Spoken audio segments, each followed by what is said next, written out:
Kakapasok lang na balita, posible umanong makalaya si Jerin Esquilario o Senior Aguila at ang 12 pang opisyal ng Socorro Bayanihan Services Incorporated o SBSI na nakapiin na ngayon sa rehas. Halina't sabay-sabay nating panuorin at alamin ang videong ito na tiyak magpapataas rin ng inyong mga kilay. Ngunit bago tayo magpatuloy, huwag kalimutang i-like, share, subscribe, and click the notification bell for more updates and for more upcoming videos. Maraming salamat!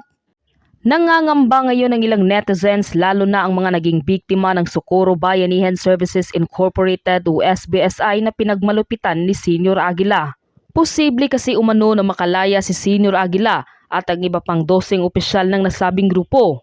Dahil sa tulong ni Attorney Totoy Bernal na siyang tumatayo ngayong spokesperson ng SBSI. Isinulong kasi nito na mali umano ang ginagawa ng Senado sa pagdinig ng kaso ni Senior Aguila at ng iba pang opisyal ng SBSI.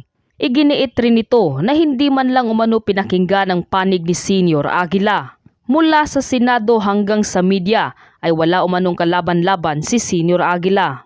Napag-alaman rin na si Attorney Totoy Bernal pala ang dahilan kung bakit urong-sulong ang kaso ni Senior Aguila at ng SBSI. Nagsagawa na rin umano ito ng panibagong hakbang para mapawalang sala si Senior Aguila at ang 12 pang opisyal ng SBSI. Idiniin at ibinuntong nila ang kanilang pagkakasala sa namayapang founder ng SBSI na si Mama Nina nang sa gayon ay malusutan nila ang kasong ito. Ngayon mga kaibigan, is just a recap na sila ay nandoon na sa bago sila maparusahan or mapaparusahan ay nakakulong na silang 13 kapersonalidad. Kaya lang, ngayon meron na namang nagmamagaling na isang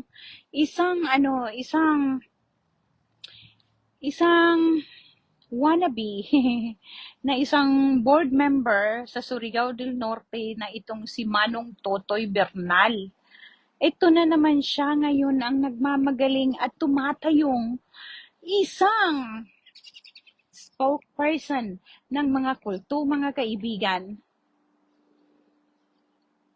So siya ngayon ang pumapapil o umiepal sa mga kulto, mga kaibigan.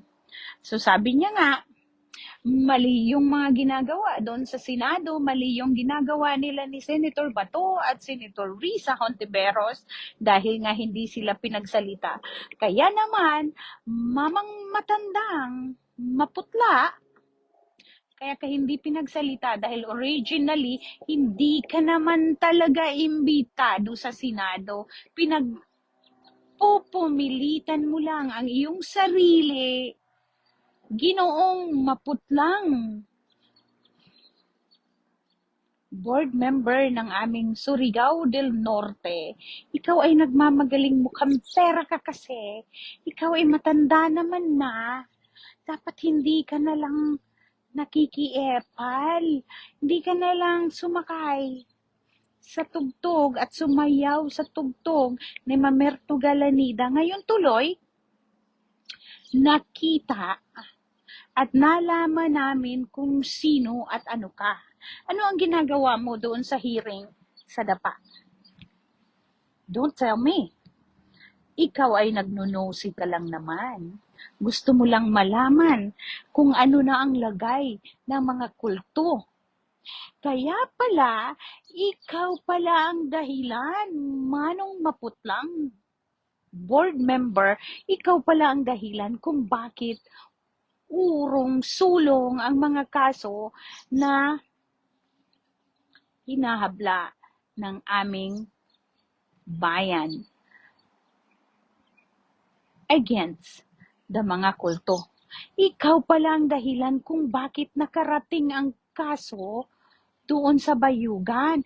Ikaw pala ang umiipal na humahadlang sa mga dapat na hearing na gagawin against mga kultong walang ginawa kundi maghasik ng lagim sa bayan ng Socorro. Ikaw pala, Manong Bernal. Matanda ka naman na, Manong. Hindi ka na lang mag-ready at mag-enjoy sa inyong magiging retirement. Huwag na sanang nangingialam, pabayaan ninyo ang batas na gumulong sa mga gumagawa ng katarantaduhan sa bayan namin. Bayan mo din, sakop mo din ang Surigao del Norte. Kung umiipal ka rin lang naman, alamin mo ang totoo. Alamin mo, huwag mo sabihin 20 years na sila doon, hindi mapapaalis dahil marami na silang mga tanim. Wala ho silang ibang itinanim doon, Manong, kundi lagim. Naghahasik sila ng lagim. Gumawa ka ng maayos. Gumawa ka ng maayos na naaayon sa katungkulan mo. Isa kang board member. Umiipal ka ba dahil ikaw ay gutom sa magiging boto mo mamaya sa pagtakbo mo ulit sa susunod na eleksyon? Ano?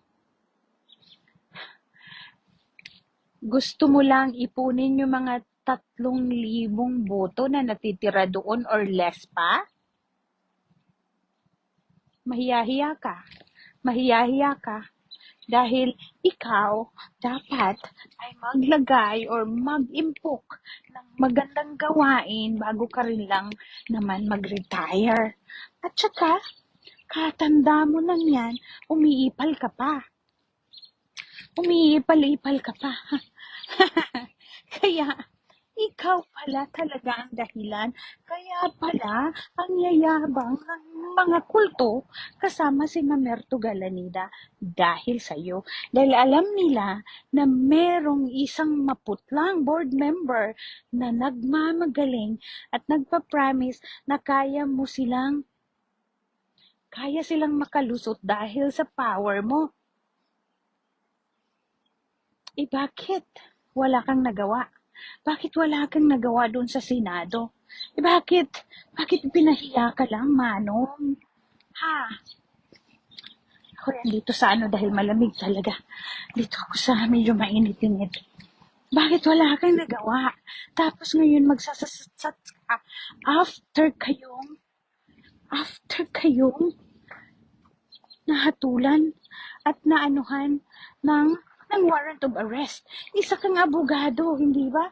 Ba't hindi mo ikaw tumayo sa harapan? Doon sa gitna talaga ng lamesa nila ni Bato at ni Senator Hontiveros. Bakit? Bakit wala kang ginawa? Ngayon lang ikaw nagngangang.